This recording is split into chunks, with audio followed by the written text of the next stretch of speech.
Now that we got our valves adjusted and our valve cover gaskets replaced, we went ahead and changed the oil, got that done. So to continue on with our tune-up, we're going to replace the cap, the rotor, we're going to replace the spark plugs, but one thing the client wanted me to do was to do a compression check on this engine just to see where it's at. So we're going to go ahead and get this taken apart and check the compression. Now that we got all our spark plugs removed, we're going to go ahead and install this compression tester on each one of these cylinders.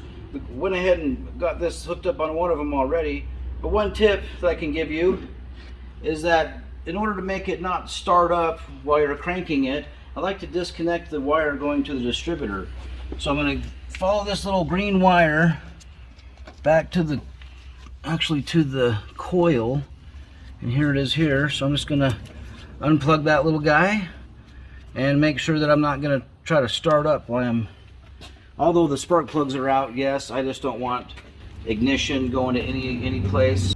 Another thing I like to do when I'm doing a compression check is I always, when I'm cranking it over, I have the throttle fully open. That way I'm allowing air, whoa, don't spark that, allowing air to come in and just let this vacuum pump give me an accurate reading. Okay, Jake, go ahead and crank it.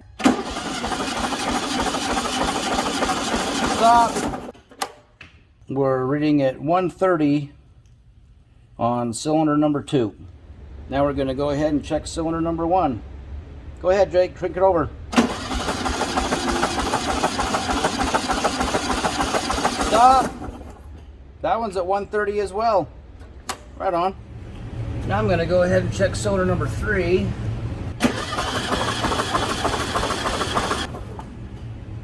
That one's right there at 130 as well. Nice. Looks like we might have a pretty consistent engine. Now we're going to go ahead and check cylinder number 4. Stop. Yeah, we're right there at 130. Looks like we got a pretty consistent little engine right here. So now we're going to go ahead and put our spark plugs in.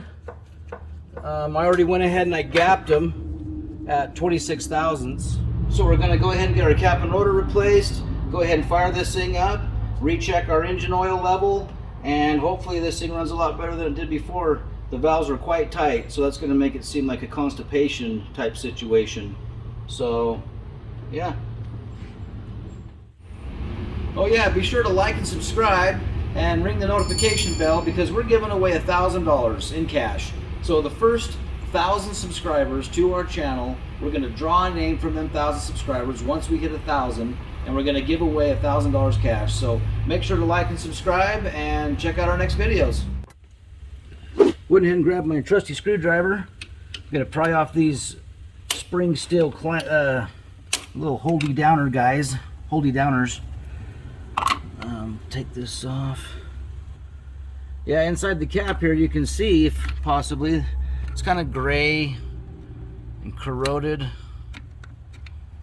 Yeah, it can be green. You can go in there and clean that up if you want. These caps are like $10, so we're going to go ahead and replace that. Go ahead and check the rotor. You can replace this too. They're about the same money, about $10, but we've been having a hard time getting parts lately. So we're going to go ahead and just clean this up with some 320 grit sandpaper.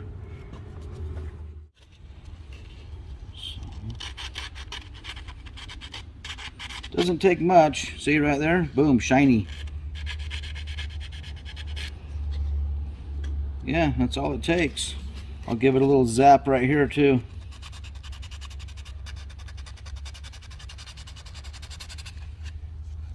And just a little something to kind of freshen it up. I'm going to go ahead and check the points inside here as well.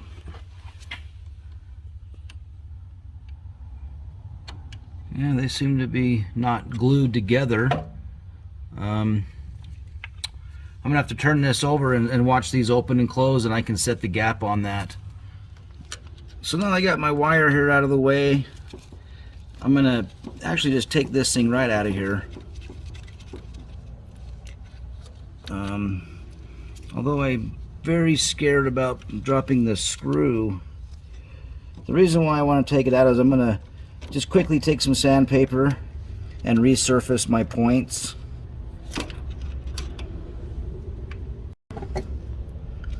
Make sure not to lose your little screw guy. So I'm just gonna check it, and you can see right there there's some white. There's like a white spot. That's where it's been making contact and sparking. So I'm gonna go ahead and just try to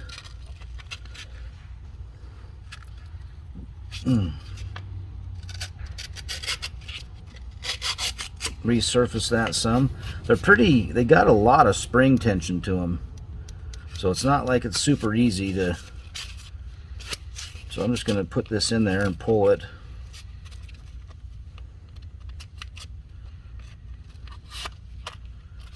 And just kind of pull it on through.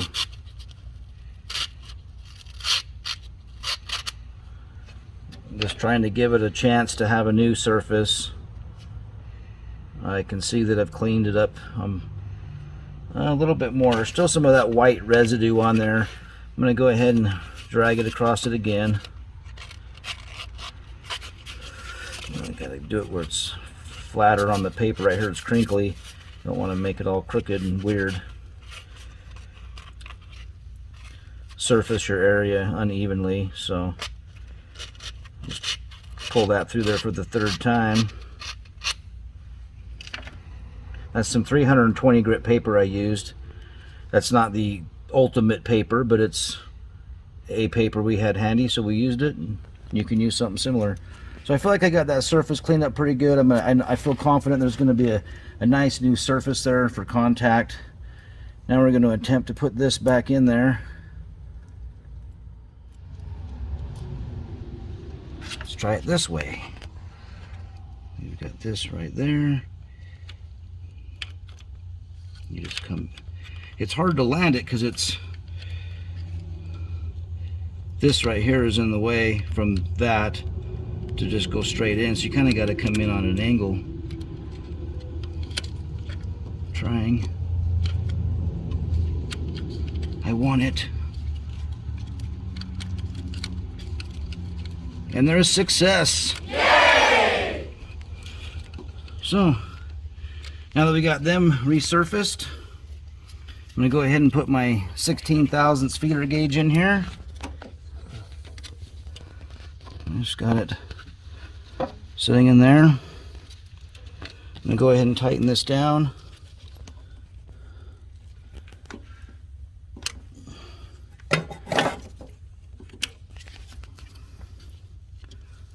Looks like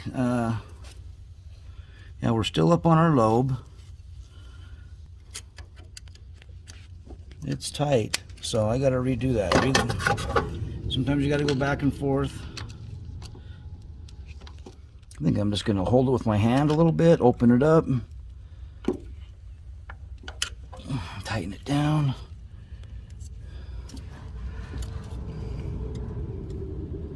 Check my gap. Yeah.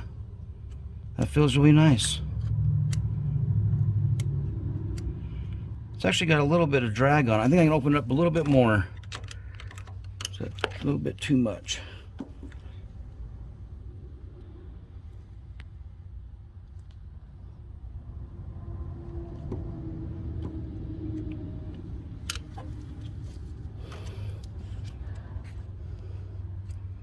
Yeah, there we go.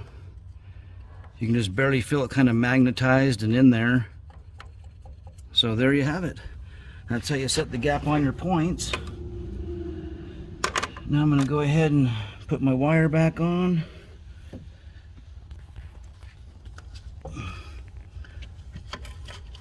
This came with this insulator cappy doodah. Go ahead and put our restored rotor back on. So when I replace the cap, I'm going to want to make sure I locate it. And I know this is number 1. We're pointing at number 1. So just get your wires back on the way they came. And you can also double check and run back to each one and make sure that you've got your number 1, 2, 3, and 4 hooked up to your cap. And your firing order is actually right down here on this bracket right here is your firing order. So it's 1, 4, 3, 2. This has an arrow on it pointing that way, so you know when the motor's rotating it's going this way. So it's going to be 1, 4, 3, and 2 when you hook your wires back up. So we're going to go ahead and get that done. Now that I got my cap located, I definitely know where 1 is. I'm going to take that off.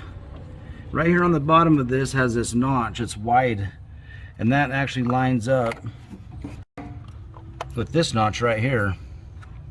So I'm going to just kind of check it and be like, okay, that's number 1, and we'll make sure to get number 1 on there.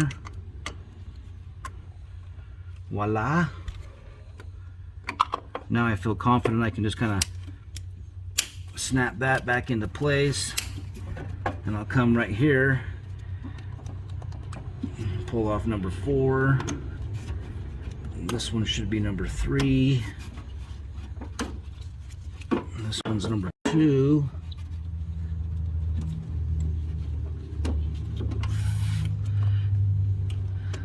Kind of want to make sure you get them in there all the way, and you feel that they got a positive connection there. Yeah, it feels good. And we'll do our coil. Yeah, and all these look pretty good. This doesn't look corroded or nothing weird. Gonna want to run it clean. Don't just be chaos, you know, and have it twisting over things. Kind of have some strategy to what you're doing.